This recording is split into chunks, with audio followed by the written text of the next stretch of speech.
এই মুহূর্তে যেমনটি দেখছেন এখানে কিন্তু এখনো আমরা যেমনটি দেখতে পাচ্ছি এখানে পরিস্থিতি কিন্তু এখনো স্বাভাবিক হয়নি এবং এই পরিস্থিতি স্বাভাবিক করার জন্য কিন্তু ফায়ার সার্ভিসের 8টি ইউনিট কাজ করছে, সেনাবাহিনী কাজ করছে, পুলিশ, আনসার, র্যাব, পুলিশ তারাও কিন্তু কাজ করছে।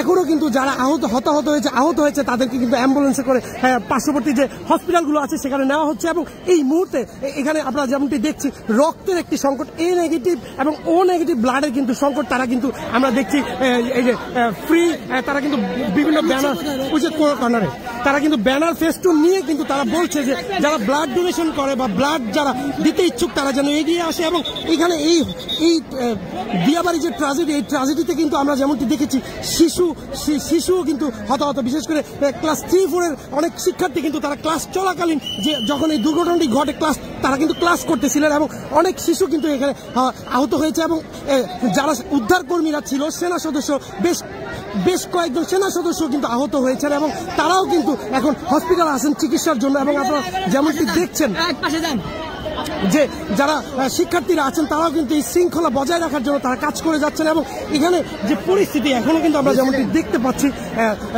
তারা কিন্তু কাজ করে যাচ্ছে যেন এখানে কোনো প্রকার অপ্রীতিকর ঘটনা না ঘটে এবং অ্যাম্বুলেন্সগুলো যেন সারিবদ্ধভাবে আসতে পারে এবং যারা আহত তাদেরকে যেন সঠিক সময় নিতে পারে। এবং ইতিমধ্যে আমরা যেমনটি দেখেছি বেশ কয়েকটি ইউনিট কিন্তু কাজ করছে পরিবেশ পরিস্থিতি স্বাভাবিক রাখার জন্য এবং এখানে আমরা যেমনটি জানতে পেরেছি যে অনেকগুলো মৃতদেহ কিন্তু অ্যাম্বুলেন্সে করে নেওয়া হয়েছে এবং এখনো কিন্তু শনাক্ত করা যায়নি তাদের ছিন্ন ভিন্ন দেহ কিন্তু নেওয়া হয়েছে অ্যাম্বুলেন্সে করে এবং সেনা সদস্যরা যারা আহত হয়েছে তারাও কিন্তু এখন প্রাথমিক চিকিৎসা নিচ্ছেন হসপিটাল এবং যারা ক্লাস করছিলেন শিক্ষার্থীরা তাদের অবস্থা এখন অনেক গুরুতর। তারা পার্শ্ববর্তী যে বাংলাদেশ মেডিকেল সহ আরো যে কয়েকটি হসপিটাল আছে দিয়াবাড়ির আশেপাশে সেগুলোতে কিন্তু তাদেরকে নেওয়া হয়েছে। এই মুহূর্তে আপনারা যেমনটি দেখতে পাচ্ছেন এখানে কিন্তু আইন শৃঙ্খলা বাহিনী কাজ করছে এবং যারা এই এলাকায় আশেপাশে থাকে তারাও কিন্তু এই দিয়াবাড়ির ট্র্যাজেডিতে এসেছে দেখার জন্য কি হচ্ছে এবং আমরা যেমনটি দেখতে পাচ্ছি আবারও কিন্তু একটি ফায়ার সার্ভিসের গাড়ি কিন্তু আসছে এবং এখনো কিন্তু এই দিয়াবাড়ির যে ট্র্যাজেডি এখনো কিন্তু পরিস্থিতি স্বাভাবিক হয়নি।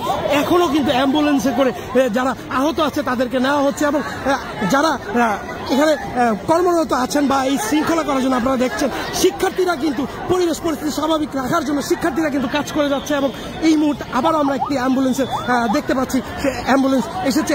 এখনো কিন্তু ভিতরে যেমনটি আমরা জানতে পেরেছি অসংখ্য মরদেহ এখনো ভিতরে আছে এবং শিশু বিশেষ করে ক্লাস 1 থেকে 4 পর্যন্ত শিশু শ্রেণীর বেশ কয়েকটি শিক্ষার্থী তারাও কিন্তু আহত হয়েছে এবং আপনারা যেমনটি দেখতে পাচ্ছেন এইখানের যে পরিস্থিতি এটা স্বাভাবিক করার জন্য কিন্তু তারা কাজ করে যাচ্ছে। শিক্ষার্থীদের পাশাপাশি আনসার, বিডিআর, র্যাব, পুলিশ, সেনা সদস্যরা কিন্তু কাজ করে যাচ্ছে পরিবেশ পরিস্থিতি স্বাভাবিক করার জন্য। এবং আপনারা যেমনটি দেখছেন এই দিয়াবাড়ি ট্র্যাজেডিতে আমরা দেখেছি এনসিপি, বিএনপি যারা কেন্দ্রীয় পর্যায়ের নেতৃবৃন্দ এবং স্বরাষ্ট্র উপদেষ্টা তিনিও কিন্তু এখানে এসেছেন এবং বাংলাদেশ বিমান বাহিনীর যিনি প্রধান তিনিও কিন্তু এখানে এসেছেন, পর্যবেক্ষণ করে গিয়েছেন। এখানে কিন্তু আমরা যেমনটি দেখছি তারা কিন্তু পরিবেশ পরিস্থিতি স্বাভাবিক রাখার জন্য আইন শৃঙ্খলা বাহিনীর উপস্থিতি আমরা দেখতে পাচ্ছি এবং এই ট্র্যাজেডিতে এখন পর্যন্ত হতাহতের ঘটনার কোনো সুনির্দিষ্ট জবাব কারো কাছে নেই। এটি আমরা এখনো জানতে পারিনি, হয়তো রাত হলে জানা যাবে এখানে কি পরিমাণ হতাহত হয়েছে, কেমন মানুষ আহত এবং নিহত হয়েছে। এবং আপনারা যেমনটি দেখছেন আইন শৃঙ্খলা বাহিনীর পাশাপাশি বিজিবি, র্যাব তারাও কিন্তু কাজ করে যাচ্ছেন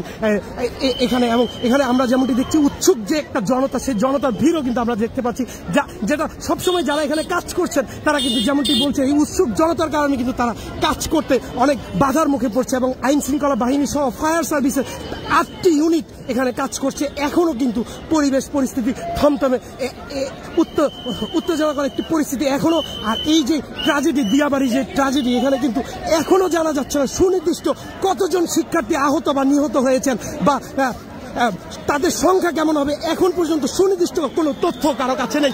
দর্শক আপনারা যেমনটি দেখছেন এখানে কিন্তু আবারও আমরা যেমনটি দেখতে পাচ্ছি একটি বিশৃঙ্খলকর পরিস্থিতি এখানে তৈরি হয়েছে। দর্শক আপনারা যেমনটি দেখছেন এখানে কিন্তু যারা উৎসুক জনতা তারা কিন্তু বারবারই কিন্তু এখানে যারা কাজ করছে বা পরিবেশ পরিস্থিতি নিয়ন্ত্রণে রাখার জন্য চেষ্টা করছে তারা কিন্তু পারছে না উৎসুক জনতার কারণে। এবং বিশেষ করে এখানে যারা আহত হয়েছেন তাদের ও নেগেটিভ রক্তের জন্য কিন্তু বারবার এখান থেকে মাইকিং করা হচ্ছে। যারা স্বেচ্ছায় রক্তদান করতে ইচ্ছুক তাদেরকে আহ্বান করা হচ্ছে তারা যেন এই দিয়াবাড়ির যে ট্র্যাজেডি, বাংলাদেশ মেডিকেল সহ আশেপাশে যে কয়টি মেডিকেল আছে সেখানে যেন তারা আসেন এবং তারা যেন বিশেষ করে নেগেটিভ ব্লাড গ্রুপ যাদের তারা যেন এগিয়ে আসে, এই আহ্বান কিন্তু করছেন তারা বারবার মাইকিং করে। আর আপনারা যেমনটি দেখছেন শিক্ষার্থীদের পাশাপাশি রেড ক্রিসেন্টের যারা সদস্য আছেন তারাও কিন্তু এখানে কাজ করে যাচ্ছেন। দর্শক, এই ছিল আমার কাছে এই দিয়াবাড়ি ট্র্যাজেডির সর্বশেষ পরিস্থিতি। সবাইকে ধন্যবাদ জানিয়ে শেষ করছি।